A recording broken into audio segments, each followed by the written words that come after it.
প্ৰথমে কৰৰপতি বাইদেউজনীৰ ভিডিঅ'টো অকণমান চাওক, বাকীখিনি কৈ আছো মই। এই কংগ্ৰেছৰ নেতা কেইজনে যে ভোট চুৰ বুলি কৈ থাকে, এই 70 বছৰ শাসন কালত কংগ্ৰেছে কি ভোট চুৰ কৰি কৰিয়ে জিকি আছিল নি? কথাটো সেইটো মানে সেইটো কাৰণে তেখেতলোকে গম পায়।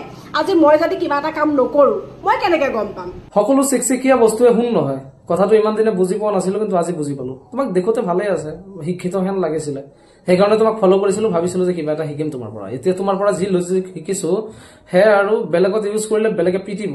তুমি যেনেকে কৈছা যে কংগ্ৰেছে যে এতিয়া বিজেপিক ভোট চুৰ বুলি কৈ আছে, ইমান দিনে কি কংগ্ৰেছে ভোট চুৰি কৰি আছিল নেকি?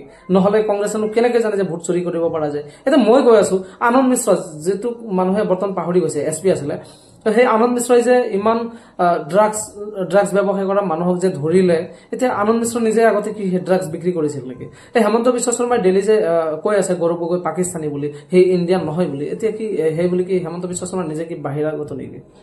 তেনেকুৱা কথা। বা পুলিচে যে বৰ্তমান যে ইমান মানুহক আটক কৰি আছে চুৰি কৰাৰ নামত হওক বা দেহ ব্যৱসায় কৰাৰ নামত হওক, যিকোনো ক্ষেত্ৰতে হওক, এতিয়া সেই পুলিচ বিলাকে কি আগতে তেনেকুৱা কাম কৰিছিল নেকি? কি ফকতীয়া মন্তব্য কৰে, এইবোৰ একদম ফাল্টু কথা। ঠিক আছে, কথা তুমি মন কৰিব লাগিব। এই সাংবাদিকসকলে যি ৰিপৰ্টবোৰ দি থাকে সদায়, ইমান ভয়ংকৰ ৰিপৰ্ট দি থাকে, সেই বুলি সেই সাংবাদিকবোৰে সেইবোৰ ভয়ংকৰ কাম কৰি ফুৰিছে নেকি? কি ফকতীয়া মন্তব্য কৰা হে উইদাউট লজিক, মানে লজিকে নাই তোমাৰ কথাত।